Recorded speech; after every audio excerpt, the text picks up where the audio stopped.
Sir Vangaveeti Radhakrishna గారికి election అయిన దగ్గర నుంచి కూడా ఏదో ఒక పదవి ఇస్తారు. ఎందుకంటే సాక్షాత్తు ఇది రాష్ట్రంలో ఉన్నటువంటి అత్యంత రాజకీయ అనుభవం ఉన్నటువంటి ముఖ్యమంత్రి గారైనటువంటి చంద్రబాబు నాయుడు గారు బాహాటంగా ముఖ్యమంత్రి అవ్వకముందు రాధా గారి సేవల్ని రాష్ట్రం మొత్తం ఉపయోగించుకుంటాం, పార్టీ ఉపయోగించుకుంటుంది, ప్రజలకు అనుగుణంగా పనిచేసే విధంగా రాధా గారిని గుర్తిస్తామని చెప్పేసి అని అన్నారు.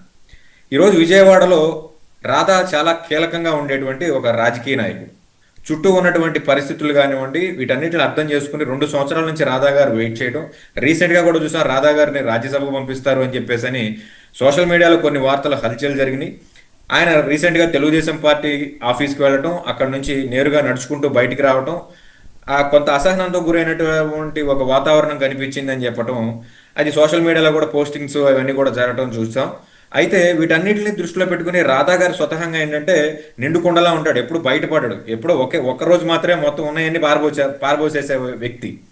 ప్రతిరోజు నాకు అన్యాయం జరుగుతుంది, లేకపోతే నన్ను చిన్నచూపు చూస్తున్నారు, లేకపోతే నాకు ఇస్తానన్న గుర్తింపు ఇవ్వలేదు అనేటువంటి చిల్లర వ్యాఖ్యలు చేసేటువంటి వ్యక్తిత్వం ఉన్నటువంటి వ్యక్తి కాదు.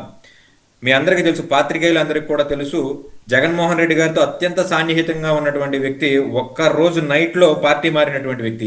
అంతకు ముందు రోజు వరకు కూడా అతని మీద కనీసం అసహనం కూడా వ్యక్తం చేయనటువంటి వ్యక్తి జగన్మోహన్ రెడ్డి గారి మీద. అలాగే ఈరోజు ఇప్పుడున్నటువంటి ఈ 2 సంవత్సరాల కాలక్రమంలో కూడా రాధా గారు సైలెంట్గా ఉండటం, మరోపక్క ఆయన సోదర రాజకీయ రంగప్రవేశం చేస్తాను త్వరలో, ప్రస్తుతానికైతే అభిమానులు కూడగట్టుకుంటున్నాను అని చెప్పేసి ఆయన కుటుంబంలో ఉన్నటువంటి మిగతా నాయకులందరినీ కలిపి లేదా మిగతా కుటుంబ సభ్యులందరినీ కలిపి రాధారంగ మిత్రమండలికి మళ్ళీ పునర్జీవం ప్రకటిస్తాను అని చెప్పేసి ఆవిడ ఇంకోవైపు నుంచి ప్రయాణం చేస్తున్నటువంటి వ్యక్తి. అంటే సొంత కుటుంబంలోనే అసంతృప్తి ఉంది రాధా యొక్క రాజకీయ జీవిత